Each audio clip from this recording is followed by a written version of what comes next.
오늘 역대하 마지막 장 우리 36장 말씀을 함께 나누려고 합니다. 역대하 마지막 장 36장의 말씀은 요시야 왕의 죽음 이후, 요시야의 그 부흥의 시대가 다 지나간 이후에 백성들의 모습을 그려주고 있습니다. 요시야 이후에 그 나라 그 백성들은 다시 하나님의 백성들이 어둠 속으로 들어가는 그런 안타까운 모습, 그러한 장면들을 보여주고 다루고 있습니다. 동시에 이 마지막 장에서는 역대기서의 전체를 마무리하면서 중요한 하나의 결론을 도출해 주고 있는데, 하나님을 떠나 악한 길로 행했던 유다는 결국 망했고, 그럼에도 불구하고 하나님의 언약은 끊어지지 않았다라고 하는, 이것이 바로 역대기서의 마지막 메시지입니다. 요시야 왕의 죽음은 한 시대의 영광이 다 저물어 가는 것을 알리는 그러한 종소리와 같았습니다. 그의 개혁은 분명 위대했고 찬란했습니다. 하지만 그의 죽음 이후에 백성들은 또다시 이처럼 하나님을 잊어버리고 악을 행하고 전혀 엉뚱한 길로 향하였습니다. 하나님을 떠나 그들은 옛 길로 다시 돌아가고 말았습니다. 여러분, 이처럼 부흥은 사람의 결단으로 시작될 수 있지만, 그러나 하나님의 말씀을 지키지 않으면 그 은혜를, 그 부흥을 유지하거나 또 오래 갈 수 없습니다. 그래서 36장은 부흥의 종말이 아니라 하나님이 시작하시는 새로운 역사를 준비하시는 신앙의 전환이라는 관점으로 이 말씀을 우리가 들여다볼 수 있어야 합니다. 그 구조와 내용들을 보시면 36장에는 요시아의 여러 아들들이 그 뒤를 이어서 왕위에 오르는 것을 중심으로 다루고 있는데, 1절부터 4절에는 요시아의 아들 여호아하스가 등장하고, 이어서 5절부터 8절까지는 요시아의 또 다른 아들 여호야김이 왕으로 등극합니다.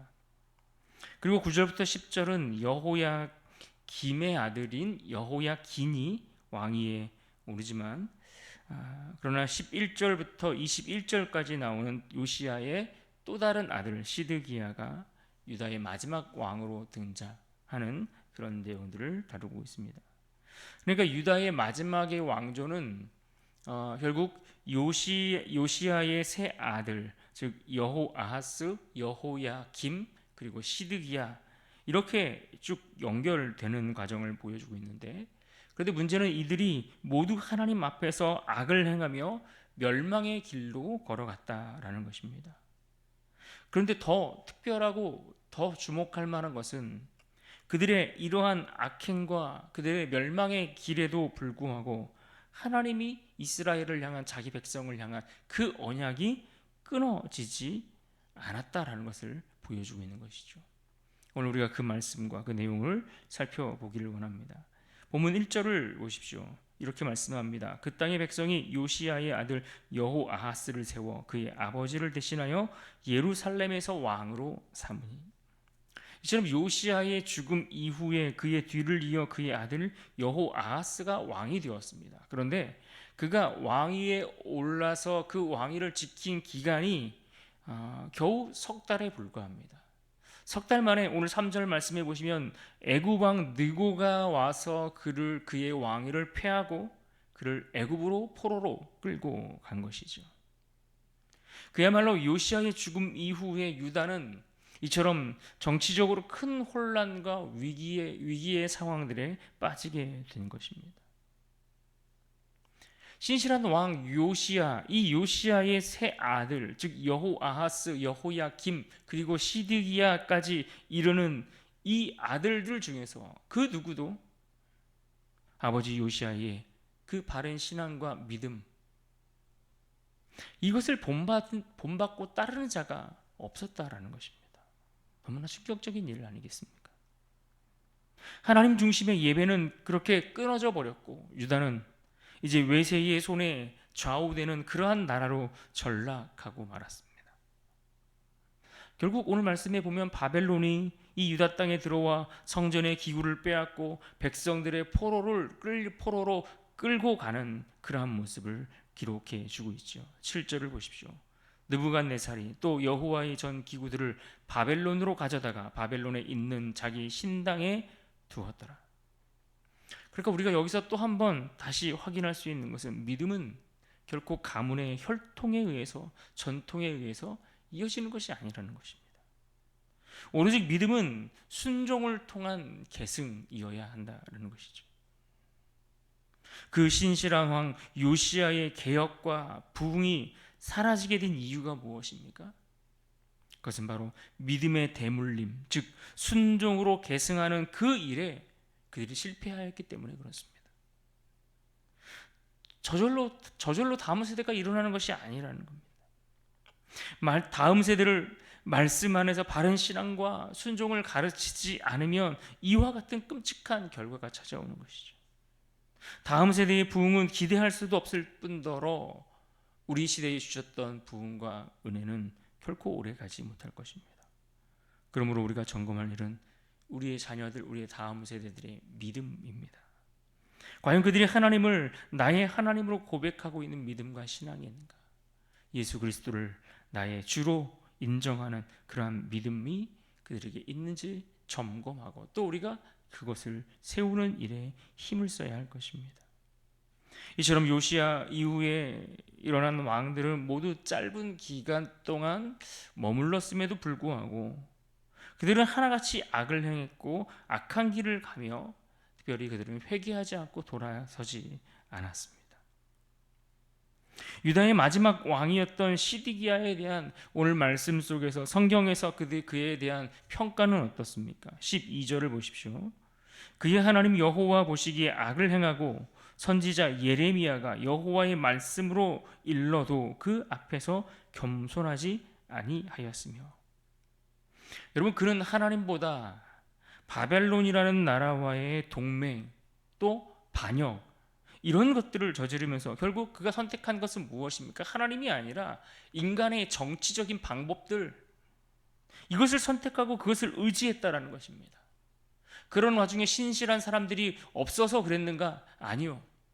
예레미야와 같은 그러한 신실한 선지자들의 외침이 있었음에도 불구하고 그의 마음은 굳게 닫혀 있었고 그는 결코 회개하지 않았다는 것입니다.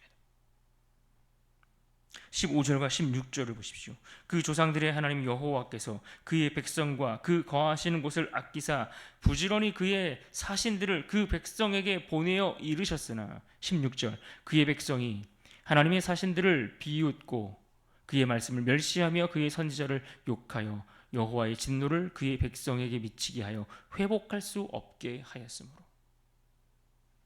여러분, 당시의 왕과 또 그 신하들 그리고 심지어 백성들 이 모두가 하나같이 얼마나 악을 행했는가 하는 것을 우리에게 말씀해주고 있는데 이들이 얼마나 악했는지 결국 하나님의 진노가 그들을 회복할 수 없을 만큼 악했다라고 기록해주고 있는 것입니다. 하나님이 회복할 수 없을 만큼, 그 은혜가 그들을 회복할 수 없을 만큼이라고 표현했다는 것은 하나님의 은혜가 크지 않다라는 것이 아니라 그들이 그와 같이 하나님 앞에 그렇게 큰 악을 행하였다라는 것을 말씀해 주는 것이죠. 그들이 회개하지 않음, 결코 돌아서지 않은 그 완악함, 여러분, 이것이 예루살렘이 망했던 멸망의 이유요 원인이었습니다. 하나님은 언제나 심판을 앞에 두고 이처럼 그의 백성들을 향해 경고의 메시지를 전해 주십니다. 언제나 경고의 메시지를 통해 돌아갈 기회를 주십니다. 하나님의 사람들을 통해 또 주신 말씀들을 통해 여러 상황과 여러 환경과 여러 가지 일들을 통해 하나님께로 돌아갈 수 있는 기회와 경고의 메시지를 반드시 주시는 분이십니다. 이렇게 언제나 말씀은 먼저 들려오지만 문제는 교만하여 듣지 않는 것이죠. 교만하여 듣지 않는 마음, 이것이 오늘 이 시대 우리의 문제인 것은 아니죠. 하지만 하나님을 거절하는 자들은 결국 하나님의 침묵을 맞게 되는 것입니다. 하나님 말씀하실 때 그 말씀을 듣지 않고 귀를 닫고 교만하여 그 마음을 굳게 하는 자들은 결국 그들이 맞이하는 것은 하나님의 침묵입니다. 불러도 대답하지 아니하시는, 찾아도 찾을 수 없고 만나고자 애를 써도 만나주시지 않는 하나님의 침묵을 경험하는 때가 온다는 것입니다. 오늘 우리는 어떻습니까? 하나님께서 우리를 살리시기 위해 주시는 그 경고의 말씀을 우리는 잘 듣고 있습니까? 아니면 오늘도 우리의 마음이 완악하여 그 말씀을 듣지 못하고 있는 것은 아닙니까? 오늘 17절 말씀을 보십시오. 하나님이 갈대아 왕의 손에 그들을 다 넘기심에 그가 와서 그들의 성전에서 칼로 청년들을 죽이며 청년 남녀와 노인과 병약한 사람을 긍휼히 여기지 아니하였으며, 결국 하나님의 침묵을 맞이한 그 세대, 그 민족, 그 백성들이 경험하게 된 결과들이죠. 남유다를 침략한 바벨론이 성전을 불사릅니다. 성의 성벽을 허물어 버리고 예배를 위해 구별되었던 모든 그릇과 물건들을 다 부수고 약탈해 갔다라고 했습니다. 하나님의 임재를 상징하던 성전마저 완전히 파괴된 것입니다. 하나님의 성전이 있으니까, 우리는 하나님의 성전이라는 그 거룩한 그 건물을 우리가 소유하고 있으니 우리는 괜찮다, 이것이 통하지 않더라는 거예요.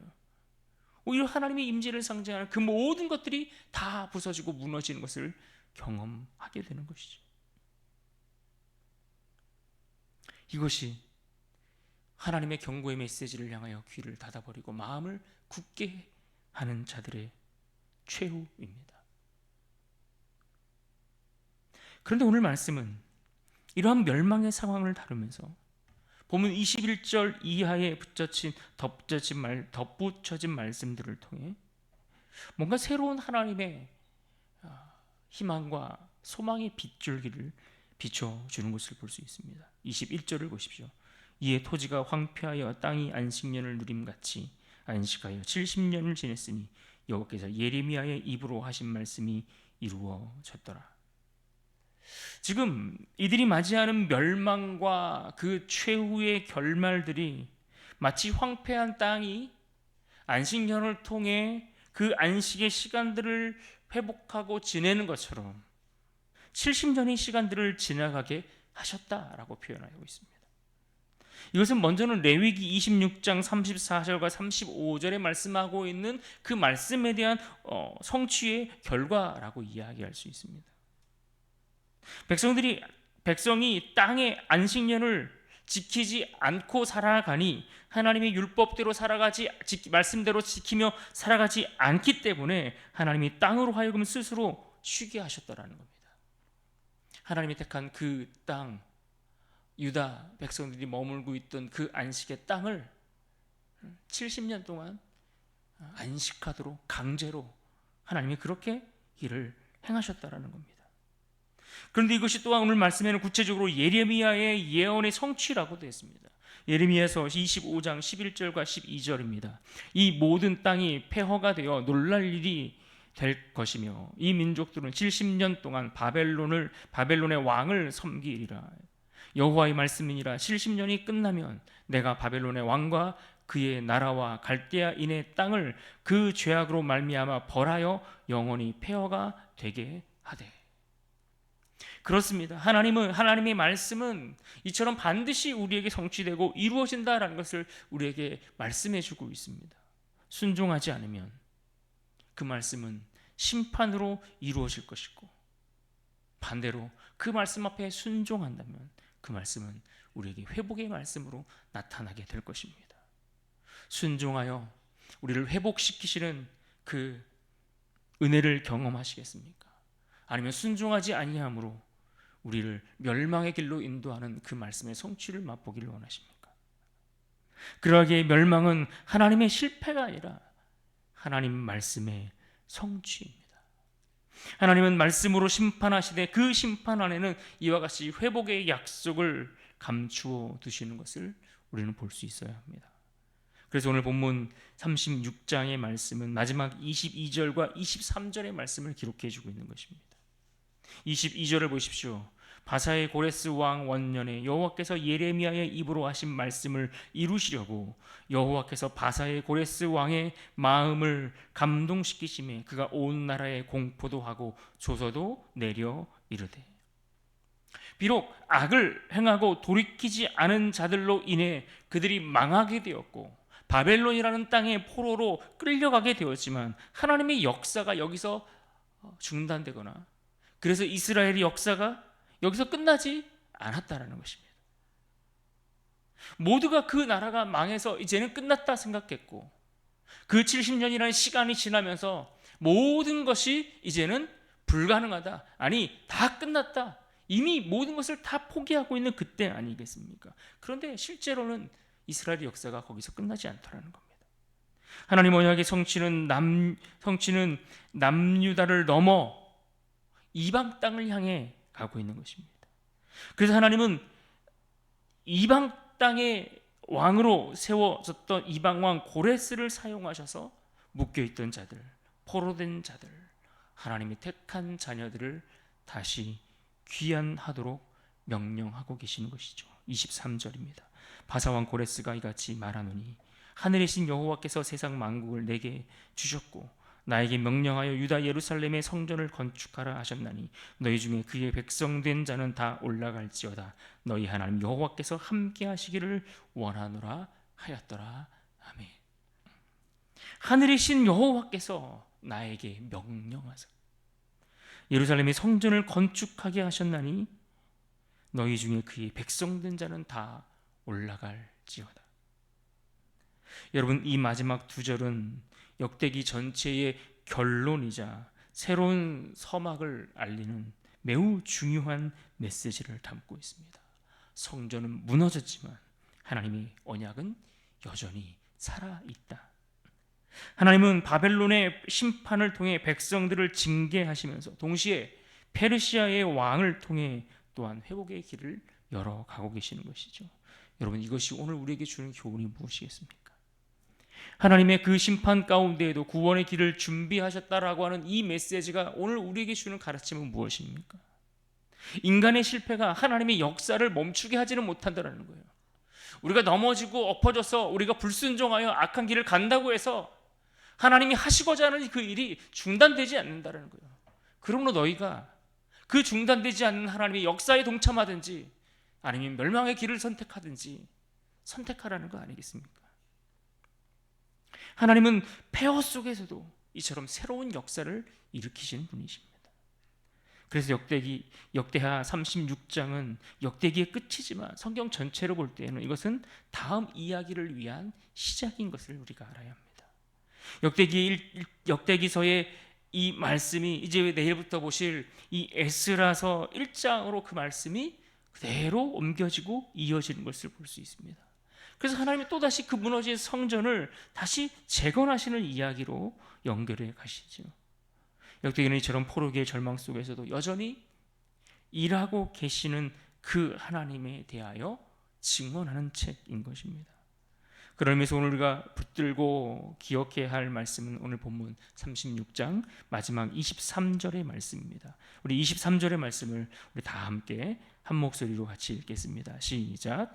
바사왕 고레스가 이같이 말하노니 하늘의 신 여호와께서 세상 만국을 내게 주셨고 나에게 명령하여 유다 예루살렘의 성전을 건축하라 하셨나니 너희 중에 그의 백성된 자는 다 올라갈지어다. 너희 하나님 여호와께서 함께 하시기를 원하노라 하였더라. 아멘. 이 말씀은 오늘 우리를 향해 돌아오라고 말씀하시는 하나님의 초청의 말씀입니다. 하나님이 심판으로 끝내지 아니하시고 항상 회복의 문을 열어가시는 분임을 오늘 기억하고 돌아오라 말씀하시는 것입니다. 특별히 자기 죄로 인해 망하여 끝난 줄 알았던 백성들이 다시 고국으로 돌아와서 황폐한 그 땅 앞에서 지금 이 역대기에 선포되는 그 말씀을 듣고 있다라는 것을 우리가 생각할 때에 이 역대기서의 말씀은 그야말로 그들에게 너무나 큰 위로와 감동과 도전과 소망이 되었던 그러한 말씀이 아닐 수 없습니다. 오늘 우리도 이것을 기억하고 하나님의 늘 새로운 역사, 멈추지 않고 중단되지 않는 그 역사를 바라보며 그 부르심에 응답하고 그리하여 회복을 경험하며 살아가는 그러한 복된 은혜의 인생이 될 수 있기를 주님의 이름으로 축복합니다.